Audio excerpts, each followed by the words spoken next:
we are live coming to you from the Dirty South.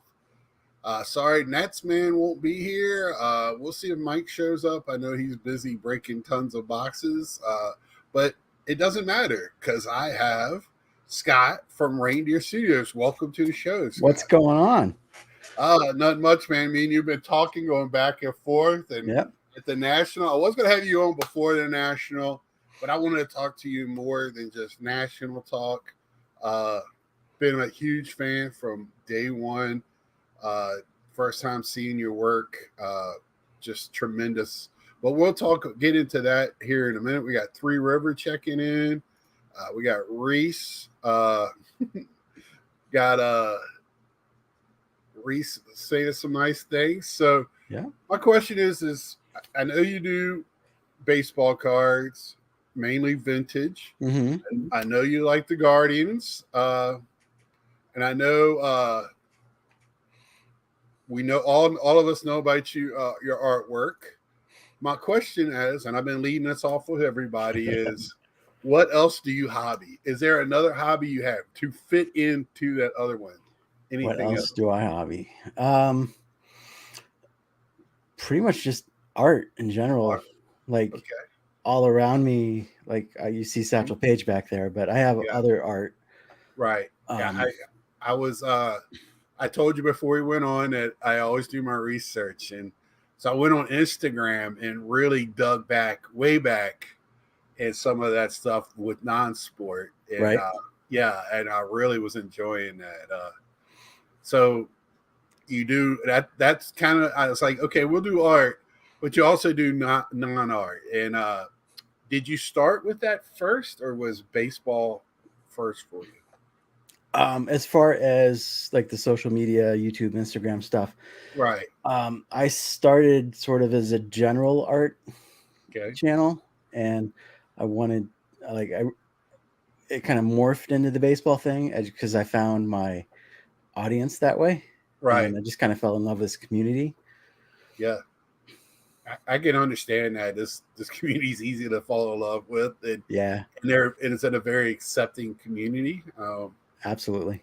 If anybody watched me last week, we do have our infighting, our backstabbing, whatever. But if somebody on the outside comes in, you better watch out.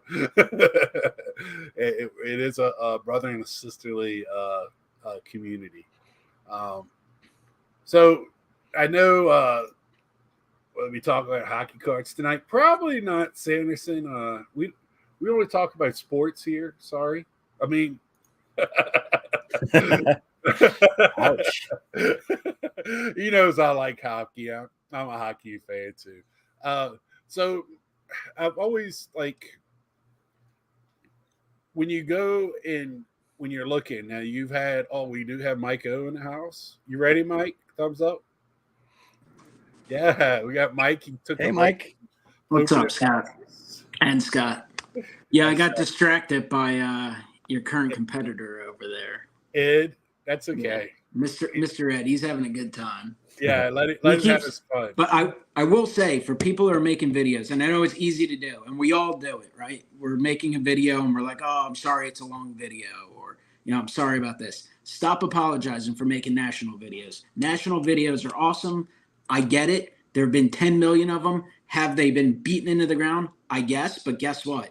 That's because the people who go to the National have some of the greatest days of the entire year, and people love it. So people, I know it's easy to say, don't apologize. Keep making the videos if you want to make them, because guess what? People are still watching them. We're going to talk a little National. You can't get away from it. We all see each other. You know how the NFL's become a year-round sport? People talk about that stuff nonstop. The National is quickly becoming a year-round thing. It begins, it ends, and it begins again. That's right. What are you going to say there, Scott? So as you're saying, stop apologizing. I want people to stop apologizing for the glare when they show their cards. Oh, yeah. Like I get a glare in the window back there from the light on here. We don't need to do that anymore. Lighting is hard. There you go. Right. Glare. Right.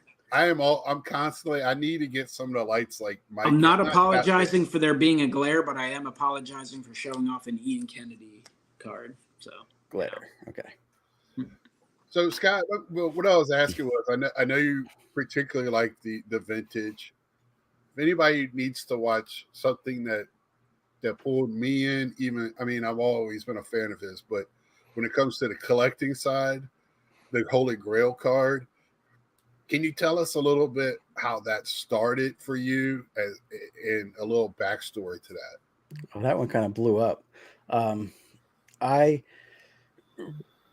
really like to make videos that include other people, so it's not just me. And I thought it would be fun to um, do this series where I, did some commissions and raised a little money so I could buy a card that I really wanted. And that was a T206 Cy Young portrait. And the response to that was way, way beyond what I could have imagined, because everybody wanted to help and pitch in, and they wanted a piece of me. And that's just weird. Even think about it. Like, I'm still, now that I have that card, it means so much because there are so many people involved with that. Right. And you could see that when you had it, you had the Grail with you to put it in. That whole last video was more than you. You could tell you wanted everybody in on this ride with you. Absolutely. And to make it full circle. And I got chills right now just thinking of that video. After you watch this one, you need to go see that one if you have not. It's one of the best videos. If we could pick video of the year for our Hall of Fame voting, to me, that one would probably be one. And on that, you had some great sketches, some great art. Really was a little jealous of that Gary Carter sketch. It was really fantastic. But the last one, I am a Field of Dreams. The Field of Dreams lover. That's my favorite movie of all time. The ending gets me every time. I'm an emo guy. It's when the father and son's playing catch, it gets me every time. Did you make that a decision to make that your last one, since it was your dream to have this Ty Cobb Field of Dream, the little tie-in, or was it not that deep? Or when I was talking to Josh about it, was for Josh at Impact Player. Yep, it was obviously a bigger project than everything else that I'd been working on, and it was partly last because I was scared of it. And you did mention that in the video. Yeah, so. It was scary, and partly just because it was such like an epic piece. Reese, did you read that one last one from Reese? Oh, nice. It's got the doodle $58 answer with the huge glare on it. But it was just a scary piece. That's why you left it for last. Yeah, it was daunting, very daunting to like. So, how many hours did you put in on that one piece? I couldn't tell you the hours. It did take me about 6 months to finish it. Oh my gosh! Now, did you work on other stuff while you were doing that piece, or when you do something, do you just focus on one? I try to focus on one piece at a time. I was just wondering if, like, something that daunting, if you just focused on something else for a little bit and came back to it, maybe would be more fresher to you, or whatever. I don't have the same mind as you. That's why I told you, seeing you guys do the art, every year I do not miss you and Eric, that show, because it's just amazing to me. I don't know how y'all work, so that's why I kind of want to ask these questions. Well, I should like do so, and I did do a couple little things in between, right? And I should do that to better manage my time, I think. But I've always been somebody that likes to finish something before starting on something else. That's kind of where my mindset is. Yeah, that makes sense, and I mean, and everybody, I'm sure, has their own systems of doing anything in life, much less something like that. Now, my other question is something that really bugs me is, I could I grew up as an 80s kid. I just remember the first real inserts that we all had was the Don Ross Diamond Kings, right? Mm-hmm. They were the big ones. They were art cards. But art cards have been around since the beginning. I mean, your Ty Cobb portrait, all these cards are paintings and all that. But when Topps started this 70s, whatever, with their art thing, they thought they were doing something new and creative. Was that something you were like, wait a minute, this has been around forever. This is not something new. It kind of bugged me how they kind of presented all of that. I think it was new because they were having, like, it wasn't your traditional, like, 53 Topps style art, which is, they're still doing that. Right. And actually, when I started doing all the sports art, I was kind of looking into what they were looking for. And it was all like photorealistic 53 Topps kind of that sort of style. And when they went to the Project 70 and Project 2020, it was wild and crazy and out of the box. And that's what was new about it. Okay. And they kind of gave the artist like the freedom to just continue with their style, right? Right. Did you follow that, or did you buy any of those cards? Were you interested in any of that? Did that make, or to this day? I mean, they still every once in a while do something at 100 or whatever it is. Mm-hmm. Because I only collect Cleveland cards, I think there were only two, like Project 70. I think it wasn't until then that they put a Larry Doby in there. Right. And I bought that one, and I think there might have been a Satchel Paige a little later on, but I didn't buy that. Okay. I was just wondering, somebody with your art background and everything, was that something that caught your eye during that time? Did you like watch any of the, like, all the shows and the stuff that was on their website, or was there? No, I didn't really watch anything on Topps. I did watch Blake Jameson a little bit, and it was it was neat that he was accessible. Right. And you could talk to him. And I actually sent him a TTM. I did a drawing of him and had him sign it. Oh, really? Oh, that's awesome. I actually met Blake at 2019. What year was the 2020 at Chicago? Was that 21? I can't remember. Probably, he came out during 2020, so 2021 in Chicago. Okay, 2021. I know he was at a few Philly shows as well. Yeah, I got a picture with it because I messaged him. Me and him actually messaged, just never got it nailed down, because I have the 1/1 Cal Ripken, nice. And he was trying to get back all of his 1/1s. No story with that. I was living in Iowa when I got the Cal Ripken 1/1. Mm-hmm. I come home from work. There was footsteps in the snow from my driveway to the front door. I never used the front door. I always went through the garage, and I'm like, what's going on? And it was dark. So I looked up there, and there was a package. I take it inside. I see it's from Topps Fulfillment, and it's the 1/1 laying in the snow on my front porch of my house in Iowa. Luckily, it wasn't damaged, but I was a little upset.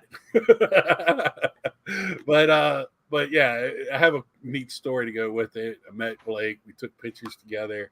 He actually took a picture on his phone of us together, which I thought was, when somebody does that, I always find that pretty cool. I don't know why, but they want to have it on their phone. Okay. So that's some questions I like to ask people. Are you drawn to the art, like when you went to the National? I mean, there's a lot of art and a couple of artists there doing it live. Yeah, I'll watch those guys for a little bit. There was that guy painting Michael Jordan or whatever. Yeah. I don't remember what his name is. And then Greg Kreinler was there. I got to talk to him for a little bit. Okay. He's super nice.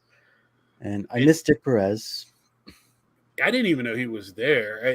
I know a couple people. Dom got to asking questions. That was not pretty cool of Dick Perez to do that. I wish I had known that. I definitely would have tried to get his autograph. child of the 80s, man. You didn't even know who Dick Perez was, but he impacted your life with those Diamond Kings. Yep. Until he had his own Diamond King finally. I think he was in one of the years, right? Like 95 or something. Yeah.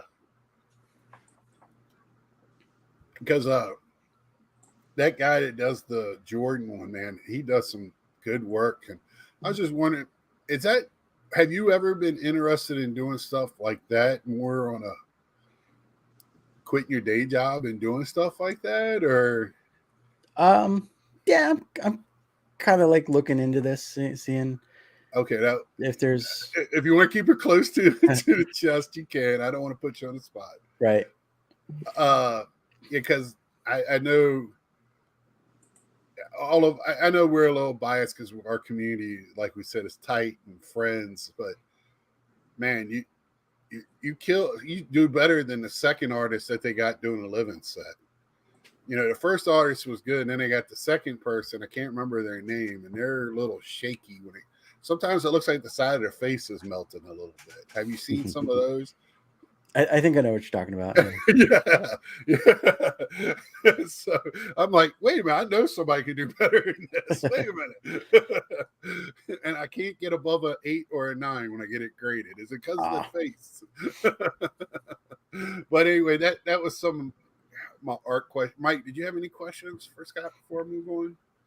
No, I mean, I ran over looking for those customs just to look at them again, because every year, every time we get those little gifts at the National, they're the best cards I got, I swear. So freaking nice. That I got them front center. Sorry about the glare. There you go. Yeah. Princess Leia, and then all my YouTube family back there. Yeah, the Hank. They were some of the best pickups I had during the show, and I think everybody was saying that. Stuke, what's up, brother? They're just awesome. I mean, obviously great artwork. Stuke, I hope you had a good. They look great, and I love like the basic look of the card. Like they're just great looking cards. I'm glad you like them. Speaking of, so I went to my first card show this weekend. It wasn't very good, but I made the best of. I actually had some very good finds. Anybody else card show weekend? I went to one on Saturday. Oh, you did? Yeah. Nice. Did you find anything? I bought some 48 and 49 picture pack photos. That must have been a nice card show. Because the one I went to, I had better vintage than anything that was there. But I did pick up some good modern. A lot of the new chrome. A guy broke chrome. So I got some extractors and stuff at very good prices. What, the regular Topps Chrome? Yeah. Well, buy singles of that product. And let me tell you, they were brutal. Ooh. Nice. So there's Adobe. I got the 48 and the 49 Adobe. There's Feller. See, my team just doesn't have a rich history. Like, I have to pick a better team, I guess. So I got a bunch of those. Yeah, Stu, I watched Dustin's show. Yeah, y'all, picture of y'all two hanging out. Las Vegas, probably. So, yeah, I was kind of stoked to go to this one. I had money left in my pocket from the National, so it was burning a hole in my pocket. So, when you come back with money, and also I've had a couple of sales on eBay this week that haven't got the money yet, but you're going to spend it like you got it. So not a lot of people can come home with money from the National. Well, I was having back issues. I keep bringing it up. I got me a new chair now to sit in here. My back is 100 times better. I had at the show, I could go through boxes. I can tell you what, I've said it before at the National, the kids set the bar. The best, I want to start carrying a best in show ribbon to put on a table when I go to these smaller shows, because this kid had a table everything was organized by team for all. He had 2 tables of boxes, and then had a table for his showcases, and he had everything so organized. It was actually fun to go through his stuff. Nice. And I shook his hand, and his dad said it was all his. His dad was just there, kind of monitoring. That looked like a couple of brothers and a couple of their friends, and so they did well with me. I mean, because I was they had good prices too. So those 2 things, and another gentleman had a very good table set up too, and got good prices on me. So you had to go through the experience of meeting Dustin. That's funny. Next good show for me is Philly show at the end of September. Yeah. Can't wait to hang out with Reese at that show. Yeah. Are you going to that one? You're going to be able to go? I will definitely get to the show. I don't know for how long. The Philly show. The next 2 Philly shows, I actually looked into it, and the schedule is very conflicting to my schedule. We have to schedule. Me and you got to get together and schedule something else too. Yeah, we're gonna. We got to do that very soon. I got to know so I can take off. Well, the year goes by so quick. All of a sudden, it's like, how is it August? Like how's the national? We're going to Cooperstown. He's got to tell me when, so I can take off. So I can't wait. Cooperstown? Why would you go to Cooperstown? What is there? I'm going to take a picture with Gary Carter. Never got one in real life with him living. I'm going to take one with his plaque. I know that. Even if I got to stand on your back to get up there. I think so he's out of what year was he inducted? I don't know. Don't ask me those questions. But I mean, it was within the last 10 years, right? Yeah, it was either 97, 98, 99. He's probably not. Yeah, he's probably pretty accessible because they have most of the newer ones in a few newer sections. So if someone, if you're looking for someone inducted in, 1948, well, maybe not 48, like the 60s, that's where they're kind of a little higher right at that point. Yeah. 60s. I don't think, I'm trying to think. My most of my favorite, like I said, I'm envious of you guys because most of the players I like are players I watched. Johnny Bench, Ken Griffey, Frank Thomas, Cal Ripken, of course, Pete Alonso now, David Wright, those guys. But trying to think who I would. Oh, there's a few that I would probably want to see. I'm sure when I get in there, I'll be like, ooh, it's going to be an overload for me. It is definitely a very cool place. And baseball history is pretty awesome. And I think that's something that, even for you, I feel like, so Scott and I have the advantage of rooting for a team with a longer history. Right. So you're going to be drawn a little more in. Like, obviously, the team you're watching now, you're going to feel tied into because you're watching them. Like, every night, maybe you're looking forward to watching them. And then you're connected with your childhood of watching the different teams. But then I feel like as you get a little older, at least for me, that's when I always knew about older players. But then you have time to appreciate it. You kind of look back, and I'm like. Thank you, Jeff. 2003. I'm thinking back to, the Phillies this weekend had alumni weekend. Today, specifically, they honored the 83 team and the 93 team, both pennant winners. And it's like, wow, that 93 team, which is like a vivid memory for me. It's 30 years ago. It's crazy. Right. And then, I always knew about some of the 83 guys and stuff. But then you get older and start kind of looking into the people who, your parents or your uncles or whoever talked about. And then you kind of look in, and for me now, I have so much fun kind of learning more about the guys from the early 1900s and even the late 1800s. But you can do that same thing with just Major League Baseball. Obviously, the Mets didn't exist, 100 years ago. But you just find interesting stories, fun guys to kind of learn. I'm a history buff. I was a history major in college. I love the history of the game. But with my purchasing habits, I lean more to if I go it's still hard for me to say 70s and 80s is vintage. Damn it, I'm not vintage.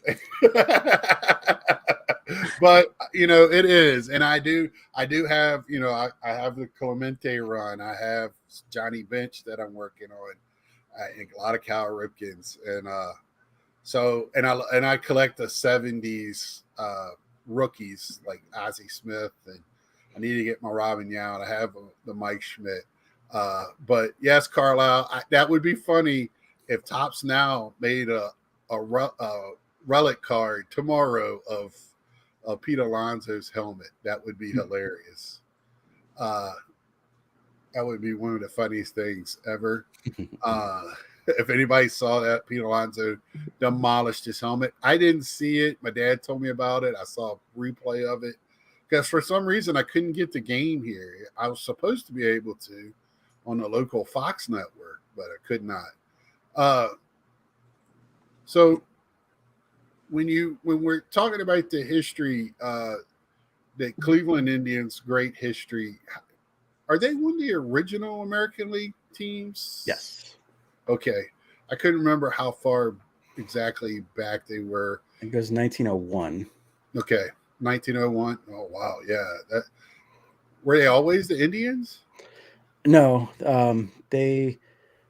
Before they were an American League team, they were, I think, from Grand Rapids. They were the Grand Rapids Rustlers, maybe something like that.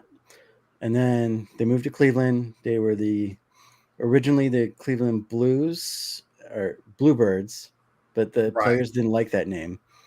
They kind of changed it to Blues and Broncos, sort of unofficially. And then they got a lot of unofficial nicknames back in the day. Yeah. They got Lajoie from Philadelphia, and they were the Naps until he left. Right. And then they became the Indians. Right. And I remember because when I told me and my dad on Monday, we do baseball, and every week he picks a team, talks about the history. And what I've noticed is a lot of team names come about, especially in that time, was either a sports writer or somebody from the other team makes fun of them, and that name kind of sticks for whatever reason.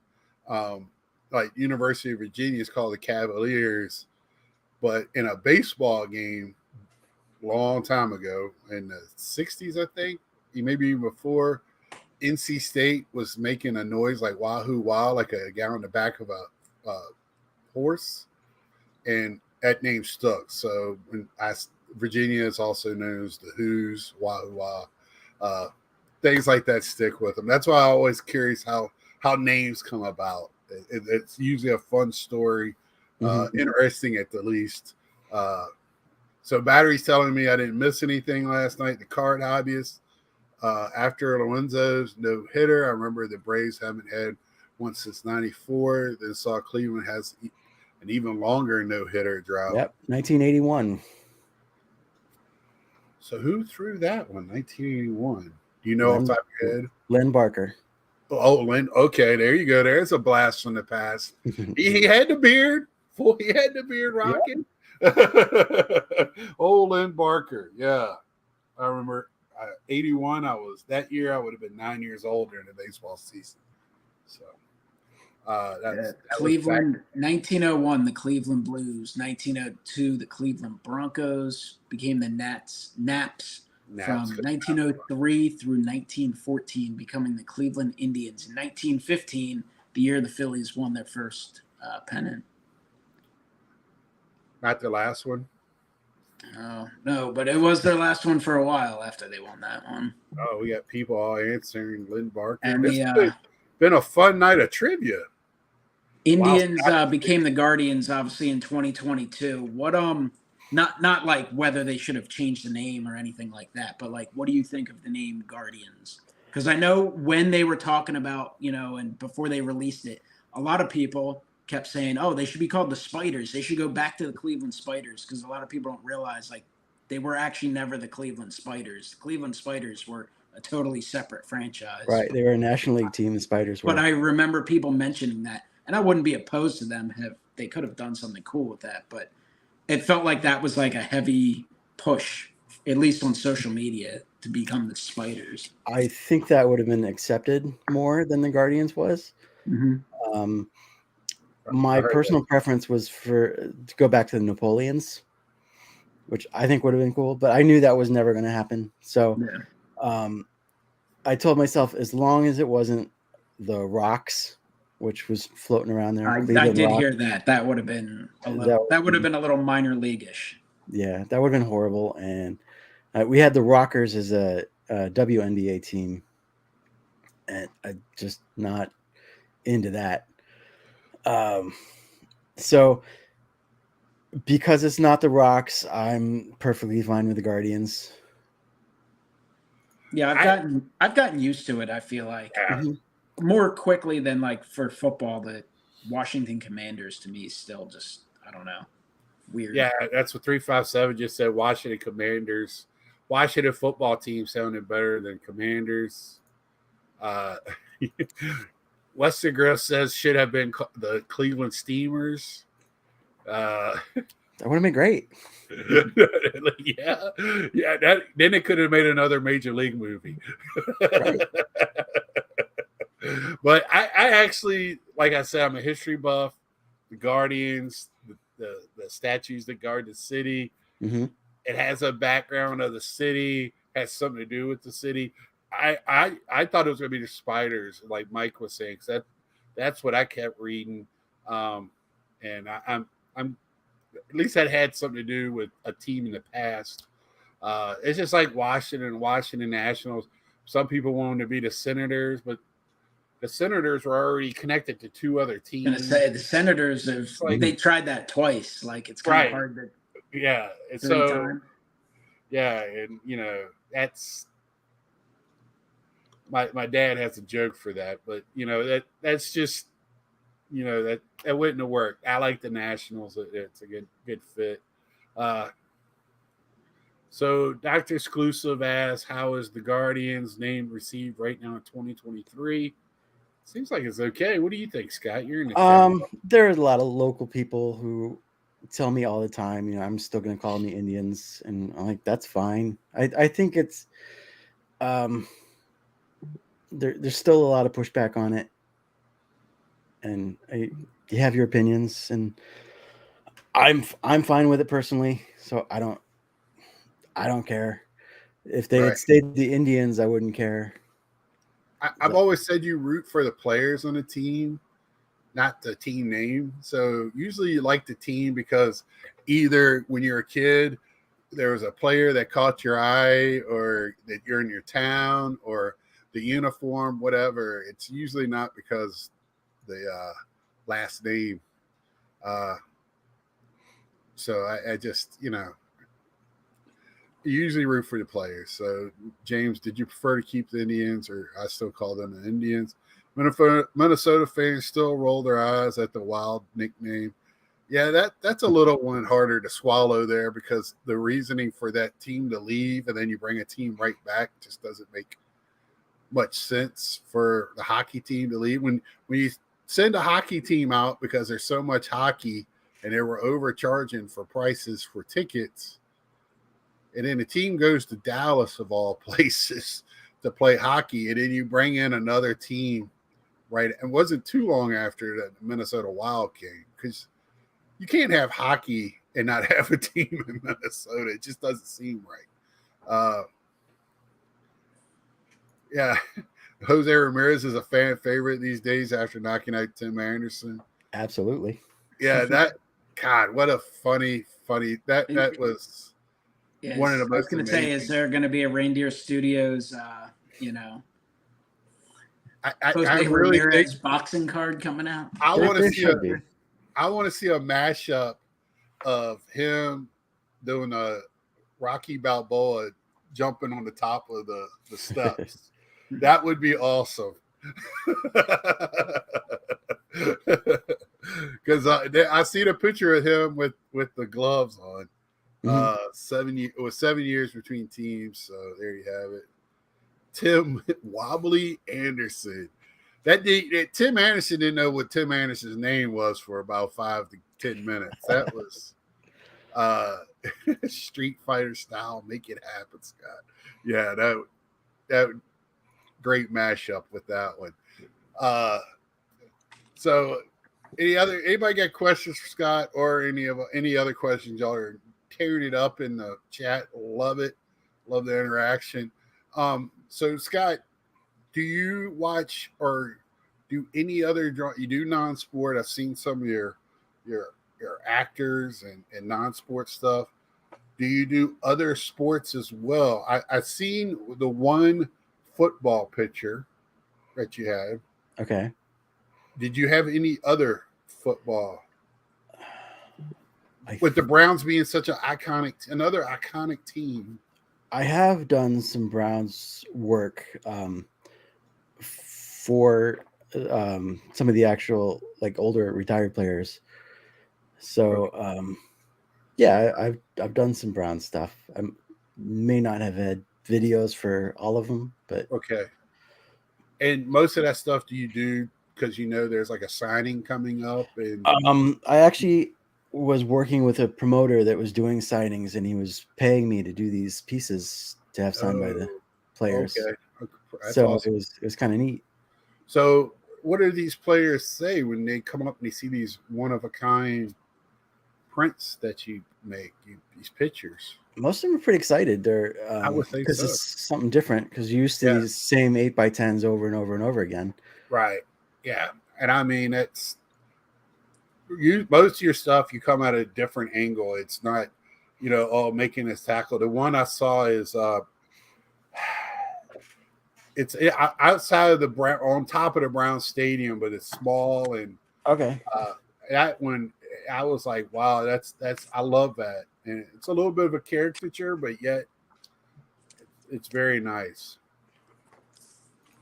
Let's find that one. We'll give you that right now. Card hobbyist. Yes, is that the one you're talking about? Yes, that one right there. And also, he's back. He's going to do a suplex to a Steeler. Looks like Terry Bradshaw. So I'm happy about all of those.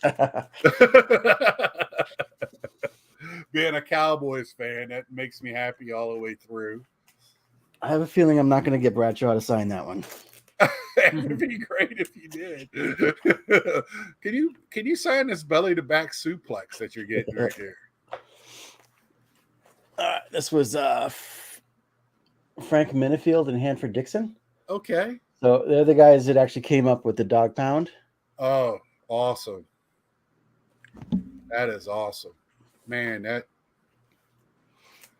have you had any of these prints like at the parking lot where some of the dog pound could see that stuff? Or no, I've instantly be Mr. Popularity there. No, I don't go to a lot of football games, actually. My friends lived in Cleveland, and they never went to a game, but they went to every home game for the tailgates. I believe. And they go to a bar and watch the game. So I can understand that. So my neighbor's one of those guys. He's across the street. His house is painted bright orange and brown. Oh, man. It's kind of crazy. Does he ever drop the ball going? Never mind. NFL predictions from the panel for their teams. And you're going to think that Mike is the Eagles, and I'm going to tell you he's not. But tell us about your New England Patriots there, Mike.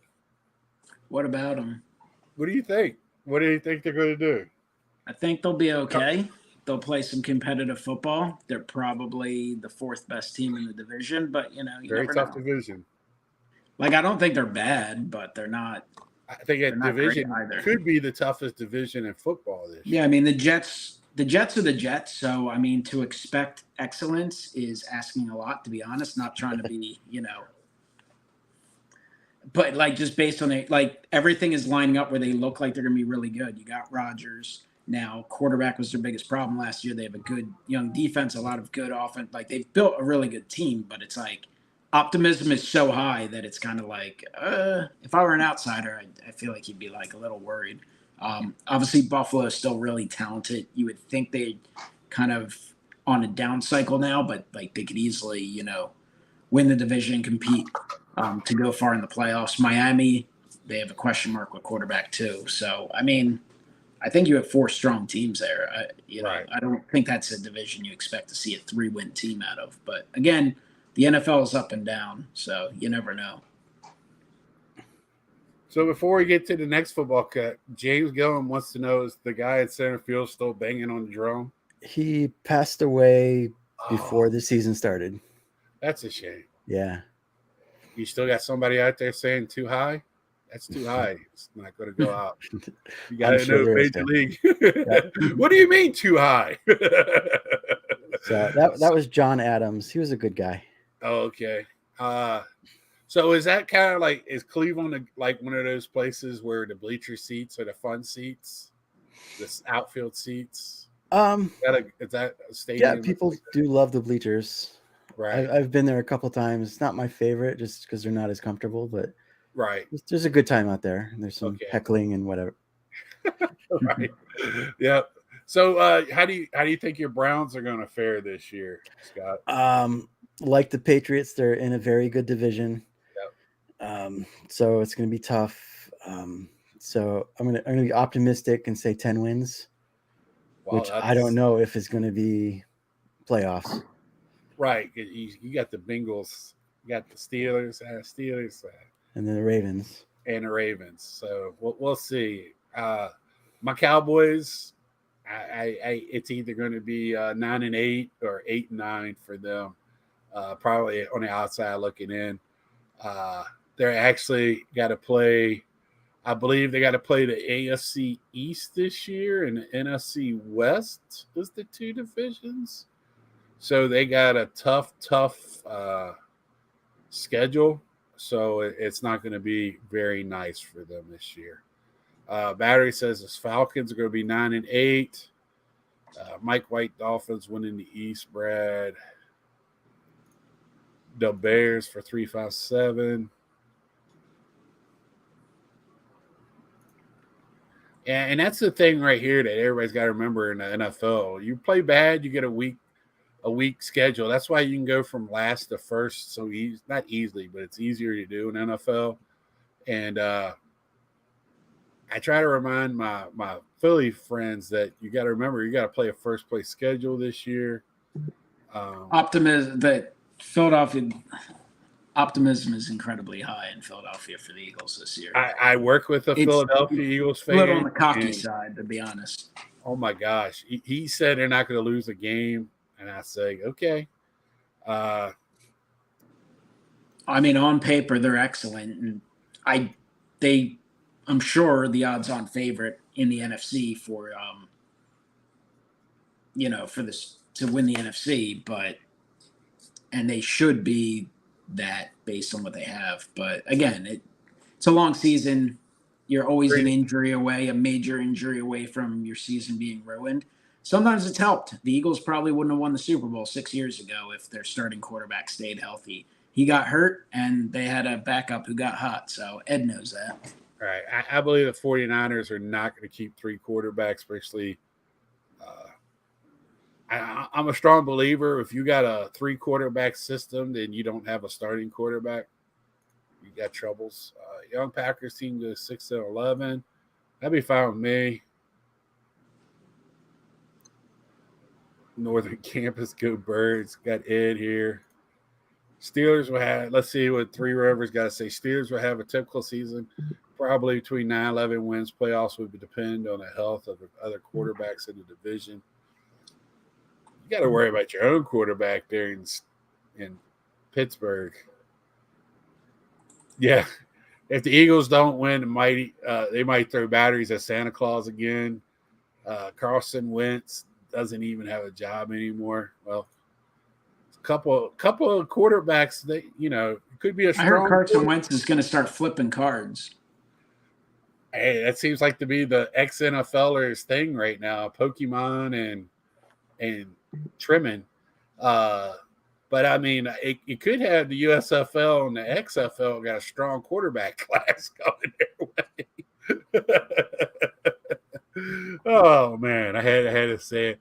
Until week 4 or 5, I feel like what does it say? Until week 4 or 5, I feel like you never really know who's legit for most teams. That's very true. the NFL is so balanced now, and they did it on purpose, which I think is fun. Everybody feels like their team has a chance at the beginning of the year. Even Commander fans feel like they got a chance. Carson, I don't think there's any Commander fans. I think they're definitely Redskins fans. I haven't heard one Washington fan who likes that team name. My dad can't stand it. Like every single one I know. My dad, he has grown up a diehard Washington fan his whole life, and he understood why. He thinks they should have done it early. If they were going to do it, they should have did it earlier. Stop playing games. And he actually likes the Washington football team. He liked that. He thought that was pretty cool. It's kind of soccerish, which, is kind of, my dad's an old hip guy. He likes hip things, kind of hip, to be called a football type, or, a European football team type name. He goes, he should be called like FC or whatever. So he really liked that. And he didn't like he doesn't like Commanders. He would have liked something else, but they should have called themselves the Senators. Why not? Maybe salary caps are very good for the salary. I wish baseball had a hard cap. Mm-hmm. If they had a hard cap and you got to have a low cap too, so the Pirates will do what they're supposed to do. I feel bad for Pirates fans and A's fans. Neither one of them deserve, for the fan base that they have at both of those places, they shouldn't have to deal with ownership like they have. I feel bad for both of those places. Don should be able to root for a winning team one time. He should. Just once. At least once. Well, he had a short run. Just enough 7 years ago, 2 wild card berths, and then. Well, they were for 2 months this year. They're the best team in baseball. It feels like about 10 years ago, and I'm sure if you're a Pirates fan, it feels like 40 years ago. Yep. They were fun to watch though for a couple weeks. So it is nice to have a low market team that is competent. Yeah, the Guardians are like that, and the Tampa Bay Rays.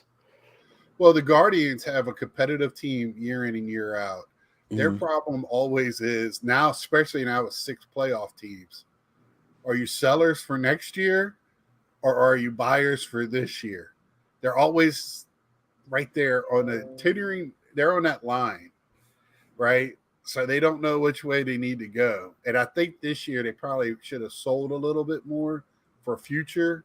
But I don't know what they really have in the minors. Maybe they're piled up and they don't need it. They've piled up shortstop prospects. You know what? I was watching the draft this year, and I tend to do at least a little. I want to see who they're drafting. And 2 things caught my eye this year. Shortstops got drafted almost. It was either shortstops or pitchers in the first round. Mm-hmm. So shortstops tend to either stay shortstop, play center field, or go to catcher. And then your pitchers tend to be pitchers. So, but also at the trade deadline, what was the most sought after thing? A pitcher. Everybody was trying to add a pitcher. Pitching is at a premium right now, and they're trying to add 2 more teams. And I just think that'll just water the league down even more, make the stronger teams stronger and the weaker teams weaker. I think that's just bad for baseball. I think they should get rid of 2 teams if you're going to do anything, or at least relocate a couple of teams that are in Florida. But that's my favorite when they were talking about potential cities, and there's that guy who wants to bring a team to Orlando. I'm like, are you kidding me? Like, kick that guy immediately out of the room. I'm not even saying Orlando wouldn't do a good job, but forget it. Florida is done with baseball. Florida's spring training, college, minor leagues. Yeah. Forget it. You've had your shot with 2 major league teams. Well, they don't One team that's won 2 World Series, another team that has been unbelievably competitive for the last 15 years. Mm-hmm.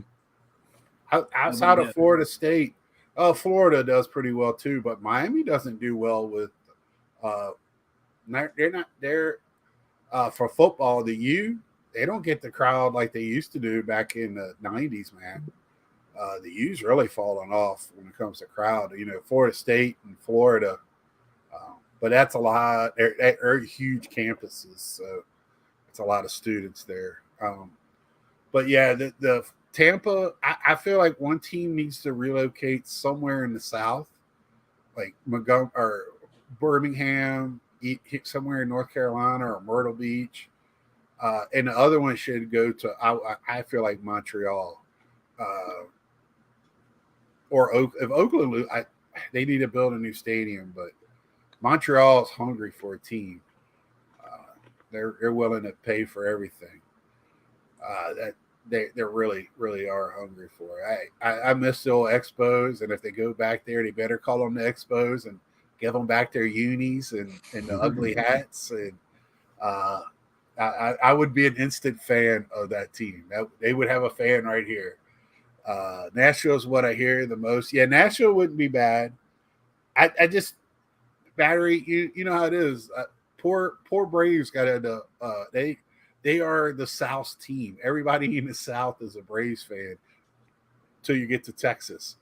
But everywhere else, it's like Virginia on down is just. I would say what Northern Kentucky's probably Cincinnati fans, but you can get down below and it's Braves fans. I feel pretty bad about that. Yeah, Charlotte would be a fun. People are saying that they don't support the teams they have now. Well, the Panthers don't win. You got to have a winning product to support. That's one of the problems. The only other problem they would have here in North Carolina is there's so much minor league baseball for cheap that you're going to be competing prices with that. So Portland wouldn't be bad.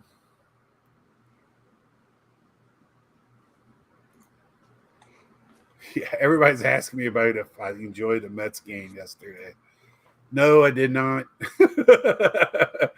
Nobody should give up 21 runs in a series, much less one game.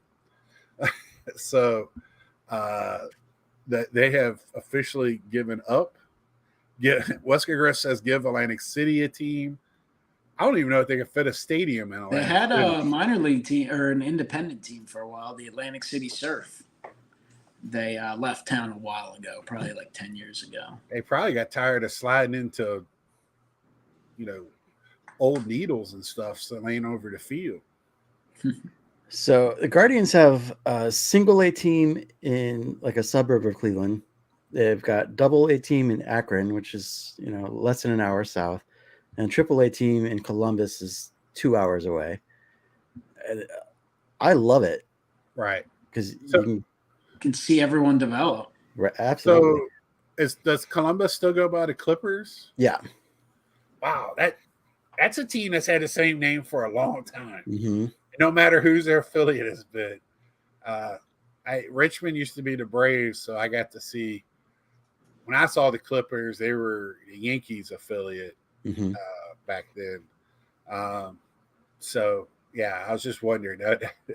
Richmond now is the Flying Squirrels. So, and Richmond Braves, Richmond, Virginia, is the AA farm system for the San Francisco Giants. I was just about to say, because Scott was talking about all the being localized, and the Phillies are fairly local as well. I mean, teams are, a couple hours away. They do have low single A teams down in Clearwater where their training, spring training stuff is. But like, you would think you want your teams to be fairly close in case you have to call someone up. There are emergency call-ups after trades, injuries. And I've always found it, I know it's AA, but San Francisco being absolutely on the other side of the country. Like that's and I have seen when I was, living there, I saw Brandon Belt and Crawford and some of those guys that played on their. I mean, Will Clark was their minor league hitting instructor for a few years. So It was one game we're sitting there, and I look over and I'm like, Dad, that's Will Clark sitting in the dugout.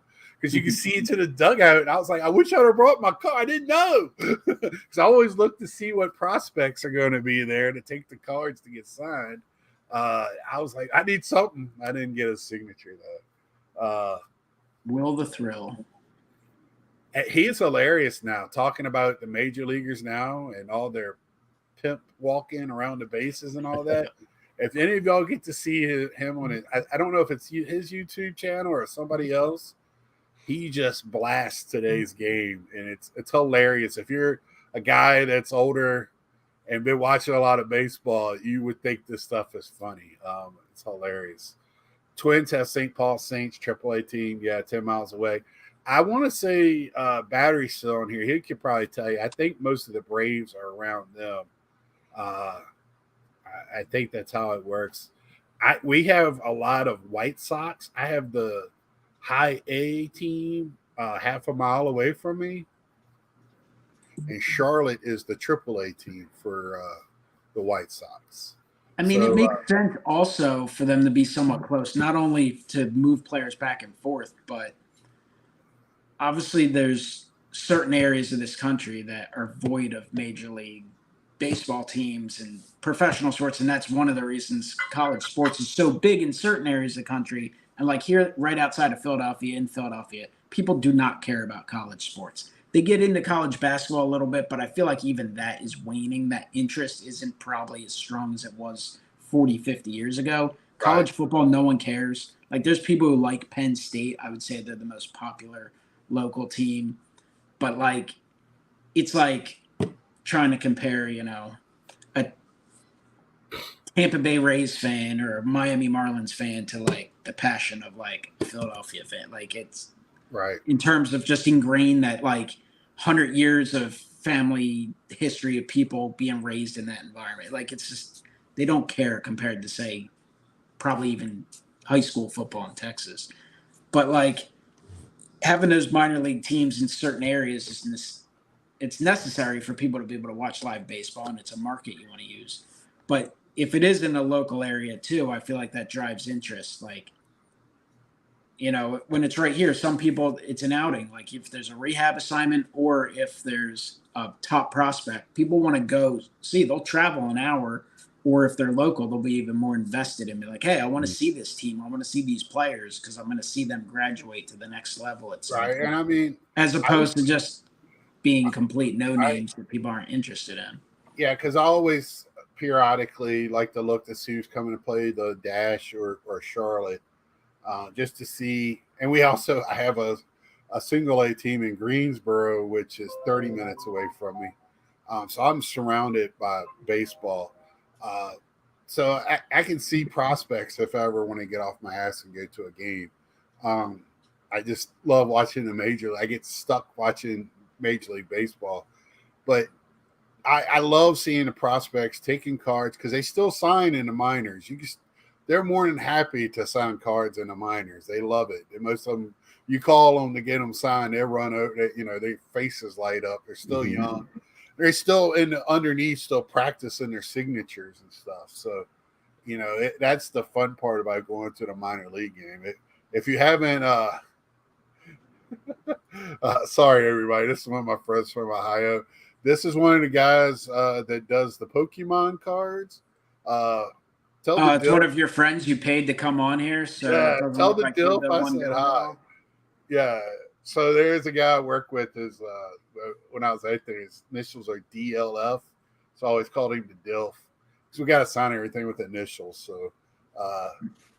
So yeah, that's a great point by the minor leagues, but it sounds like we might be seeing less minor league teams in the future. Been hearing. Have you heard any of that when you go to these minor league games, Mike? I know you go to one at least a week. I haven't heard anything specific lately, but because they want more money, and you know how that usually goes. Yeah, a lot of times. I mean, we've already seen that a little bit, and even affiliates changing and stuff. Right. Trenton Thunder for years. I mean, there were a ton of big prospects for the Red Sox for years. That was the Red Sox affiliate. And then it shifted to a Yankees affiliate for 15, 20 years. And Judge. Was that the stadium we rode by? by coming home? Was the Trenton Stadium? No, Trenton's in New Jersey. Oh, that's right. But they actually jumped ship like 2 years ago. Went to Somerset, New Jersey. So, and that was all over a couple bucks. So, if they can squeeze it down a little bit, I mean, we're seeing more and more. Frederick Keys. We went by that stadium in Virginia. They're a draft league now. Trenton, who I just referenced, they're a draft league. These are, really nice ballparks that aren't being used for minor league baseball now. They're just used for partial seasons, draft leagues, bunch of prospects who are just trying to get their, skills out there. In my hometown, where I played high school ball, and now in the summer we have 284 American Legion ball played there. But now they have a wooden bat league there, which our team has led their league in attendance, which is awesome because we have a very nice ballpark there. If you watch my show on Monday, you'll see a little pictures of it in the background. I was lucky enough to play high school ball there, but it's a very, these minor league parks give you a great experience as well. I just hope they don't go away. I mean, they need to develop players. The different levels. I mean, there is a benefit to having AAA, even though I'd say AA's probably got the most overall talent in many cases because that's guys who have graduated from those rookie leagues and single A. But they're a little raw. AAA is filled with a lot of veterans who are up and down throughout the year, falling back season. Yeah. But that's another skill set for like hitters to face, not just guys with hard stuff, but guys who are maybe a little more wise than them, outsmarting them, a little more experience. So, I mean, I think we're gonna have three, 4 levels continuously, but they'll start that thing where they start combining. I think they do that in basketball. They have shared minor league teams and stuff like that. Well, Ed, I don't drink coffee, and I didn't buy anything from the singles club. And at the singles club somebody wiped them out early, and this second year in a row that's happened. Dr. Beckett probably. Well, no, I saw him like 3 times at the show. Every time I walked by him, he was sitting at dollar boxes, just rifling through. Yeah, he goes to another one. I don't think he goes to to me, the singles club are 10-cent cards that are being sold as $1. The 1 year I went to it, I got some hockey cards out of it, but yeah, I didn't see much there. But so we're gone an hour. I don't want Rick to get mad at me because I've gone too long. You ain't getting in too much trouble. You're not driving. No, but he likes an hour. He likes me to do an hour. Well, I mean, I did have one more question for Scott, and I might have missed it in those first few minutes. But okay, we don't have to go on for hours because I know you're eventually going to put out you talked about doing some videos in the future. But I mean, since we're done with the last national, we're already looking forward to the next one, counting down the days. I mean, Dave's midlife card crisis is probably going to start doing his daily shorts, counting down the national. He's already started. I don't know how far you live outside of Cleveland. Like, I don't know how far of a ride it is for you, but, what's it like to have one coming up in your backyard? I know for me, Atlantic City's not crazy close. It's like an hour and a half, hour, 45 minutes, depending on traffic. To me, that's enough of a distance. I ended up staying down there, but it was accessible where I could go back and forth if I needed to. National in the backyard. I mean, is that I am any benefit super excited. It's about 40 minutes away, so I don't have to stay closer, but I am in a house with a bunch of guys, so will it have a Misfits flag flying above it? There will be some Misfits in the house, yes. Don better be at this one. Don in that house? Don's going to be in the house, yeah. Okay, good.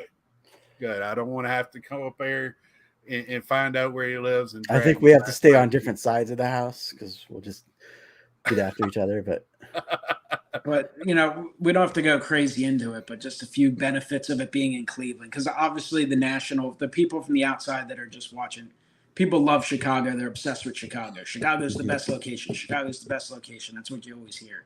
and there's benefits and issues with all of the locations. Chicago can't get their air conditioning right, 2 straight nationals. It is a bit overcrowded, but Chicago is really nice that you can, generally speaking, stay within a walking distance in most cases. Cleveland is a little more spread out, but Absolutely. I mean, there's definitely some benefits to it being in Cleveland as well, right? It's not Atlantic City. I've been to both of those nationals. Right. Cleveland, way nicer. For me, like I've been to the IX Center many, many times, and I've actually been to a national in Cleveland, and it's just awesome. It's a great building. I'm familiar with the area. I don't have to drive 6 hours or 8 hours. But like I feel fortunate that like I can drive to any of the nationals currently. So that's really nice. But like I think I'm very excited about Sunday because I never get to stay on Sunday. But I can go get some bargains on Sunday if I save some money. Close it down. Yeah, man. And I'll give y'all one quick. This is going to be one thing for the IX Center. Instead of going upstairs to the bathroom like you do at the Rosemont, you want to go downstairs in the back middle. That's the hidden spot. I don't think many people know that's bathrooms down there. And that's where I used the bathroom the last time. Do you know which one I'm talking Scott about? is the national bathroom expert. Ed Right. might be our food guy. Scott knows. He's like George Costanza on Seinfeld. He knows where all the best public bathrooms are. That's right. There you go. I don't quite take my shirt off when I go, but you know, I need to have my area. No, but Cleveland's more spread out for sure. But like unlike Chicago, where you're stuck at some restaurants, some big time pizza places that people love. I mean, you're looking at like an hour and a half wait for dinner time, things like that.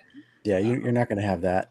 And we'll see the Nationals certainly building up and getting bigger year after year. I mean, we've just seen that for the last 5 years consecutively. But the IX Center is huge. That parking lot is huge. There's enough restaurants spread enough. Like, I think this is one where it's actually a benefit of it being a little more of a sprawl. Spreads people out a little bit, saves some of the craziness. We'll just see which hotel becomes the epicenter for hangouts and such. Yes, 357.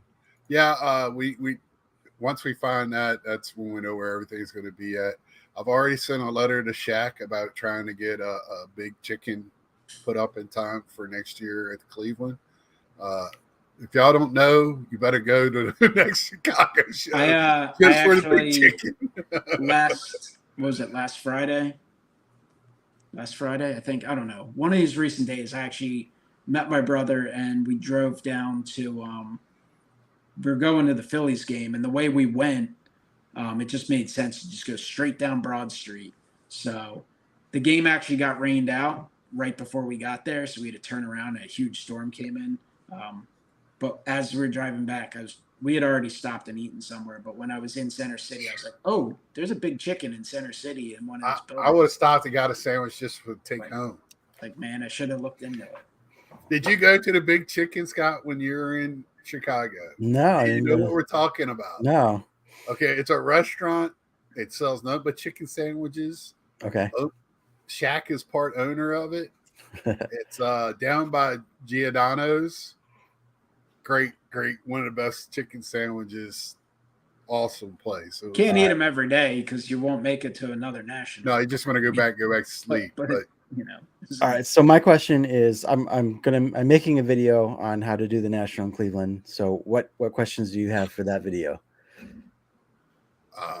What's like if you know the best hotel for a gathering? See, that's a tough one because That's a tough one because I don't really stay in hotels over there. But okay. That was got to look up. I don't remember what hotel that was. Where that epic first national hangout video. Like, got to look into that. Yeah, the like food. I think people are gonna want to know where to stay.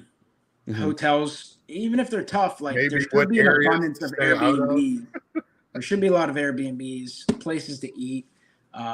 how far downtown is. I mean, I think the three of us know it's probably 20 minutes away. If you do want to go to a Cleveland game, you might want to mention. If you want to go to a Guardians game, I think you have to get into town early because I believe they're in town a few days before, and I think they actually head to Philadelphia I think that's right. during the convention. So, I mean, that's something a lot of people do if they're traveling, especially a distance. A lot of people like to do the baseball game with it. I know people did Phillies games last year. I know, obviously, the White Sox and Cubs, whoever's in town, that people try and do. So I would add in the sports, the Rock and Roll Hall of Fame. I'm sure will be a draw to some as well. Mm-hmm. How far Canton is away. And the isn't the Christmas Story House, that's Cleveland as well, right? That's Cleveland, yep. Yeah, I was there. And like maybe traffic, like if you need to leave, what part of town you're staying in, if you need to leave earlier. And then also make sure you have Skaght guests come in. You know, go to your reporter Skaght for the best places to use the facilities. Should you? Yeah, I'm telling you, the back middle, down the steps. I'm telling you, and it's cool because they got like a little history. That's where I found out they used to build tanks in there. It had like pictures and the history of the IX Center down there. I was like, this is pretty cool. Like, you know, I kind of liked it. I mean, we'll see what the show's like. The show, I'm sure, will be much larger than it was the last time I was in Cleveland. Hey, Orlando. What's up, brother? 3D. Is 3D staying with y'all too? No. Oh, they already got an Airbnb. I think they were booked before we were. That's the third group that I know of that's already got their Airbnbs. Yeah, when you put out your video too, you might want to mention, hey, if you're really serious about going and there's no cancellation fee, you might want to book sooner rather than later because it is getting. You used to be able to book a place like, you know, pretty close to the show, and now forget it. Yeah, man. When the last time I went to Cleveland, I booked a hotel y'all hung out in that night. I bet you 2 weeks before the show, I booked that hotel. Not now. Now you'd have to buy it off a flipper. No, well, you know, I'm telling y'all, when I was in the offshoot of the VIP room, there was a sheet in there for the dealers to fill out to get their rooms. So the room allotment that Ed was talking about in his video today, I bet you that's some of the rooms right there that the dealers get. And I bet you that's where all the rooms went this past year. Was all those? I mean, look how many people were working at that place. I mean, I'm sure they didn't drive miles away. So, I'll be looking forward to that. Sure, next year. We don't want to get too antsy on the national. I mean, we're so excited already. I am too. This past national just got me more excited because I know. I'm excited it's back at the IX Center. It just seems like the actual center itself, they know how to work it better. The parking's better. The flow is better.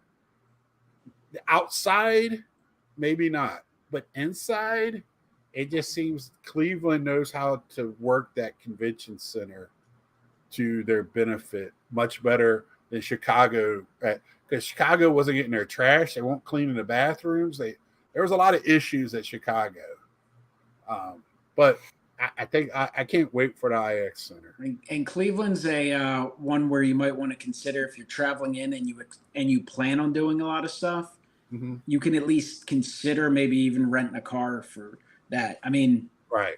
You know, you can kind of maybe look into it. That's something I would mention in your video. Mm-hmm. Like, I'm not saying that's the right choice because you have Uber and Lyft and such. But if you are going to do a baseball game, if you're going to do the Rock and Roll Hall of Fame, if you're going to go out to eat, if you're going to stay in an Airbnb. And where the Rock and Roll Hall of Fame is, I've been to Cleveland a couple of times to visit friends. Where the Rock and Roll Hall of Fame is, that's a great eating district too down there. And it's where all the stadiums are. And it's just, that whole area is a cool spot down there. I really like that area. That's something you could always talk about. So that's my 2 cents for you. So I think the Ferris wheel is gone, Ed. Is the Ferris wheel gone? I think it is. No. No, say it ain't so. That's the coolest part about it. If it were still there, over under a number of videos that would have been done in the Ferris wheel in 2024. I probably would have got been like over 15. Yep. But anyway, Skaght, I just want to say good luck to you with any decisions you make. You have my full backing. I will put my my want in a hat whenever you get a chance. We'll talk one day. Maybe we can do something as well. You got bombarded while we were just sitting there talking that Thursday night by people. Mm-hmm. So I know the list is long, and so I just know people respect you in this community for good reasons. Keep up the good work, and I hate, as good as you are, I know only better things are coming from you. So I just want to say that. So good luck to you, Mike. Appreciate it. Just be Mike. So, until next time, like, share, go see my man's video on the Ty Cobb, his paintings. My God, if you're not sub to him, it's Reindeer Studios. Run, don't walk. Get over there, check the man out. You will be stuck there for hours watching his videos. Until next time, we'll see ya.